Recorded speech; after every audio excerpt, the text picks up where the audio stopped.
সিরাজগঞ্জের বেলকুচিতে মাতৃভূমি কালচারাল একাডেমির প্রযোজনায় মঞ্চ নাটক পুতুলের বিয়ে মঞ্চায়িত হয়েছে।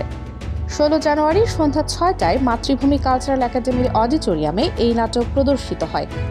বিদ্রোহী কবি কাজী নজরুল ইসলামের রচনায় শাহানা মনির নির্দেশনায় পুতুলের বিয়ে নাটকে অভিনয় করেন মাতৃভূমি কালচারাল একাডেমির শিশু শিল্পী প্রেয়সী সাহা, ললিতা কর্মকার, তাহমিম হাসান নোভা, দিশা, পূর্ণিমা দেবনাথ, অনুশ্রী বিশ্বাস ও জুথি।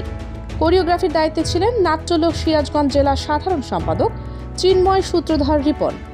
এই নাটকের মূল প্রতিপাদ্য বিষয় হল ছোটবেলায় শিশুদের পুতুল খেলাকে কেন্দ্র করে ছোটবেলার স্মৃতিচারণ, যেখানে কোনো জাতি, ধর্ম, বর্ণ, হিন্দু মুসলিম বিভাজন ছিল না।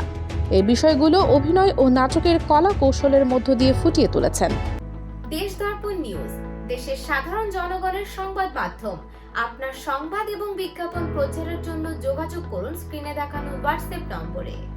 আমন্ত্রিত অতিথি হিসেবে উপস্থিত ছিলেন বিশিষ্ট নাট্যকার, নির্দেশক, বাঁশরী এর সমন্বয়কারী জনাব গোলাম সারওয়ার, বাংলাদেশ গ্রুপ থিয়েটার ফেডারেশনের উপদেষ্টা মণ্ডলীর সদস্য ও নাট্যলোক সিরাজগঞ্জ জেলা সভাপতি জনপ্রিয় টিভি অভিনেতা জনাব মমিন বাবু, নাবিক নাট্যদলের সাধারণ সম্পাদক শামীম হোসেন, প্রসূম থিয়েটারের জনাব সুমন, প্রাণী সম্পদ কর্মকর্তা জনাব রায়হান নাবি, বেলকুচি সরকারি কলেজের সহকারী অধ্যাপক অবসরপ্রাপ্ত সুব্রত পাল, দেবব্রত প্রামাণিক, মুসা হাশেমি, আদম আলী সহ বিভিন্ন নাট্যপ্রিয় দর্শক শ্রোতা।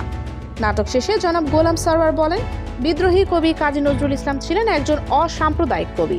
তার অসংখ্য নাটক, কবিতা, গানে হিন্দু মুসলমান জাতি ধর্ম বর্ণকে বিভাজন করে দেখেননি। তার চিন্তা চেতনা ছিল অসাম্প্রদায়িক। তিনি আরও বলেন, বেলকুচিতে এত সুন্দর প্রতিভা লুকিয়ে আছে, এটা সত্যি অভাবনীয়। মাতৃভূমি কালচারাল একাডেমির পরিচালক নাজমুল হাসানকে আগামী দিনে জেলা ও কেন্দ্র পর্যায়ে পদক্ষেপ গ্রহণ করার জন্য সিদ্ধান্ত নেওয়ার আহ্বান জানান।